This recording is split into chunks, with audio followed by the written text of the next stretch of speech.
नमस्कार। 2023 में मेघालय की माओलाई विधानसभा सीट पर जो नतीजा आया, वो महज एक चुनाव का परिणाम नहीं था। नहीं, वो एक सियासी भूचाल था। एक ऐसी कहानी जो हमें बताती है कि आज का वोटर क्या सोचता है, और जब वो कोई फैसला कर लेता है तो बड़ी बड़ी राजनीतिक पार्टियों की जमीन खिसक जाती है। तो चलिए, आज इसी चौंकाने वाली कहानी की एक एक परत को खोलते हैं और समझते हैं माओलाई के जनादेश को। इस पूरी कहानी को समझने के लिए हम इसे 4 हिस्सों में देखेंगे। सबसे पहले हम 2023 के उन नतीजों पर नजर डालेंगे जिसने सबको हैरान कर दिया। इसके बाद हम सीधे वोटर की आवाज को सुनेंगे कि आखिर उनके असली मुद्दे क्या थे। तीसरे खंड में हम थोड़ा इतिहास में झांकेंगे और देखेंगे कि क्या माओलाई में ऐसा पहले भी होता रहा है।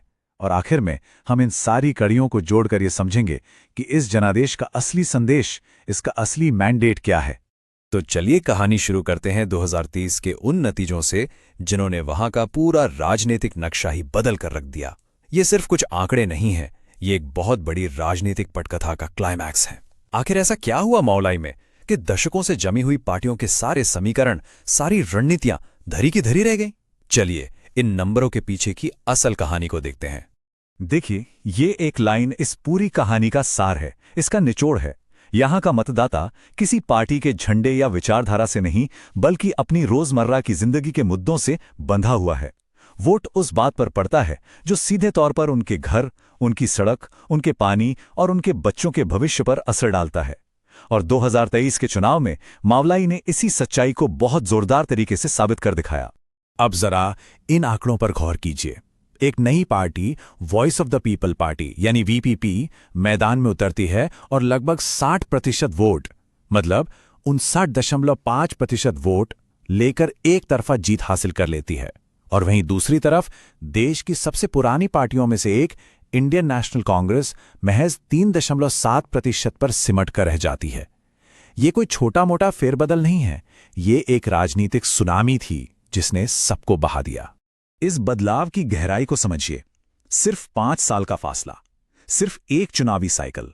2018 में जो पार्टी 25% से ज्यादा वोट लेकर जीत का जश्न मना रही थी, वही पार्टी 2023 में अपनी जमानत तक नहीं बचा पाई। ये वोटर का एक बहुत सीधा और साफ संदेश है।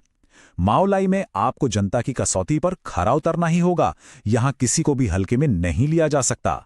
और ये भी जान लीजिए कि ये फैसले यूं ही हवा में नहीं लिए गए। जब 81% से ज्यादा लोग अपने घरों से निकलकर वोट डालने जाते हैं, तो इसका एक ही मतलब है कि वो चुप नहीं हैं, वो सब कुछ देख रहे हैं और वो एक ठोस बदलाव चाहते हैं। ये आंकड़ा बताता है कि माओलाई का वोटर कितना जागरूक है और उसका हर एक वोट कितना सोचा समझा और कितना वजनदार है। तो अब सबसे बड़ा सवाल ये उठता है कि आखिर ऐसा हुआ क्यों? वो कौन सी चिंगारी थी जिसने इस बदलाव की आग को इतनी हवा दी? चलिए, अब हम उन वजहों को समझते हैं, उन मुद्दों को सुनते हैं जिन्होंने माओलाई के लोगों को इतना बड़ा, इतना निर्णायक फैसला लेने पर मजबूर कर दिया। अक्सर हम बड़ी बड़ी राष्ट्रीय और अंतर्राष्ट्रीय बहसों में उलझे रहते हैं, लेकिन सच्चाई तो यह है कि जब एक आम इंसान वोटिंग मशीन का बटन दबाने जाता है तो उसके दिमाग में क्या चल रहा होता है? क्या उसके दिमाग में अपने मोहल्ले की टूटी हुई सड़क होती है, या पानी की किल्लत, या बच्चों के स्कूल की चिंता? माओलाई में असल मुद्दे यही थे, जमीनी हकीकत। ये है वो मुद्दे। ये कोई हवाई चुनावी वादे नहीं है, बल्कि ये लोगों की रोज की लड़ाई है। पीने के पानी के लिए लंबा इंतजार, ट्रैफिक जाम में बर्बाद होते घंटे, घर के पास कचरे का बढ़ता हुआ पहाड़ और पढ़े लिखे नौजवानों के हाथों में रोजगार की कमी। देखिए, जब जिंदगी इन बुनियादी सवालों से घिरी हो तो वोट का जवाब भी इन्हीं में से निकलता है। ये केवल सुविधाओं की कमी नहीं है, ये हर नागरिक के सम्मान के साथ जीने के अधिकार का सवाल है, जो हमारे संविधान की बुनियाद है। और ये आवाज किसी एक या दो व्यक्ति की नहीं है, ये माओलाई के 50,000 से ज्यादा मतदाताओं का एक सुर में दिया गया संदेश है। वो अपने नेताओं से बहुत साफ साफ कह रहे हैं, हमें भाषण नहीं चाहिए, हमें समाधान चाहिए। हमारी जिंदगी को मुश्किल बनाने वाली इन समस्याओं को दूर कीजिए। और देखिए, माओलाई की राजनीति में एक और बहुत ताकतवर खिलाड़ी है जिसे अक्सर बाहर के लोग नजरअंदाज कर देते हैं, और वो है दोरबार श्नोंग।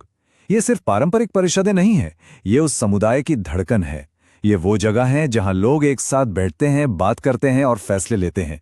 यहां जो आम राय बनती है उसकी गूंज सीधे चुनावी नतीजों में सुनाई देती है। कई बार तो इनकी पकड़ राजनीतिक पार्टियों से भी ज्यादा मजबूत होती है। अब आपको थोड़ा सा इतिहास में लेके चलते हैं। क्योंकि 2023 में जो कुछ भी हुआ वो कोई अचानक हुई घटना नहीं थी। नहीं, ये एक पैटर्न की, एक सिलसिले की अगली कड़ी थी। मौलाई के मतदाता पहले भी कई बार ये दिखा चुके हैं कि वो बदलाव का बटन दबाने से जरा भी नहीं हिचकिचाते हैं। जरा इस टाइमलाइन पर एक नजर डालिए। 2008 में जीतती है कांग्रेस, 2013 में वोटर चुनते हैं यूडीपी को, 2018 में वो फिर से कांग्रेस को मौका देते हैं, और अब 2023 में एक बिल्कुल नई पार्टी वीपीपी को कमान सौंप देते हैं। पैटर्न बिल्कुल साफ है, यहाँ के वोटर किसी एक पार्टी के होकर नहीं रहते, उनकी वफादारी काम से है, किसी के नाम से नहीं। तो पैटर्न क्या उभर कर आता है?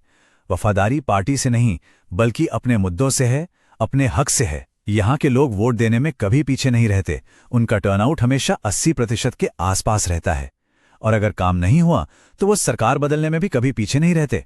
ये एक जागरूक और सक्रिय लोकतंत्र की सबसे बड़ी और सबसे अच्छी निशानी है।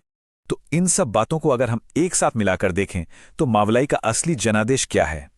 वहां के वोटर पूरे देश के राजनीतिक दलों को आखिर क्या संदेश दे रहे हैं? अगर हम मावलाई के मतदाताओं के संदेश को समझना चाहें तो वो 3 हिस्सों में बिल्कुल साफ है। पहला, जब वो भारी संख्या में वोट डालने निकलते हैं तो वो कहते हैं, हमारी तुम पर नजर है, हम सब देख रहे हैं। दूसरा, जब वो पानी, सड़क और कचरे जैसी स्थानीय समस्याएं गिनाते हैं तो वो कहते हैं, हमारी जरूरतें सीधी और स्पष्ट हैं, इन्हें पूरा करो। और तीसरा, जब वो हर चुनाव में पार्टी बदल देते हैं तो उनका संदेश है, काम करो या कुर्सी खाली करो। ये एक सूचित, जिम्मेदार नागरिक की आवाज है जो अपने विवेक और अपनी निजता में पूरी जानकारी के साथ अपना फैसला लेता है। और ये लाइन इस पूरी कहानी पर मुहर लगा देती है। माओलेई में चुनाव राष्ट्रीय मुद्दों या बड़े बड़े नारों पर नहीं, बल्कि जमीनी हकीकत पर लड़ा और जीता जाता है। ये नतीजा पारंपरिक राजनीतिक दलों से लोगों के बढ़ते मोहभंग का भी एक बहुत ही साफ संकेत है। तो कुल मिलाकर मावलाई की कहानी असल में परफॉर्मेंस पर आधारित राजनीति की कहानी है। यहाँ का जनादेश चीख चीख कर एक ही बात कह रहा है, हमें खोखले वादे नहीं, हमें नतीजे चाहिए। हमारी रोजमर्रा की मुश्किलों का ठोस और दिखने वाला समाधान चाहिए। और हम आज की बात इस एक जरूरी सवाल के साथ खत्म करते हैं, जो आज मावलाई में हो रहा है, जहां एक जागरूक वोटर ठोस काम की मांग कर रहा है और काम ना होने पर बिना झिझक सत्ता बदल रहा है। क्या वो पूरे भारत की शहरी राजनीति के भविष्य की एक झलक हो सकती है? इस पे सोचना बहुत जरूरी है। यदि आप एक जन केंद्रित नेता बनना चाहते हैं और अपने निर्वाचन क्षेत्र का उत्थान करना चाहते हैं तो blueprintstrategies.ai से mgr@blueprintstrategies.ai पर संपर्क करें या 08042041602 पर कॉल करें। राजनीति से परे उद्देश्य।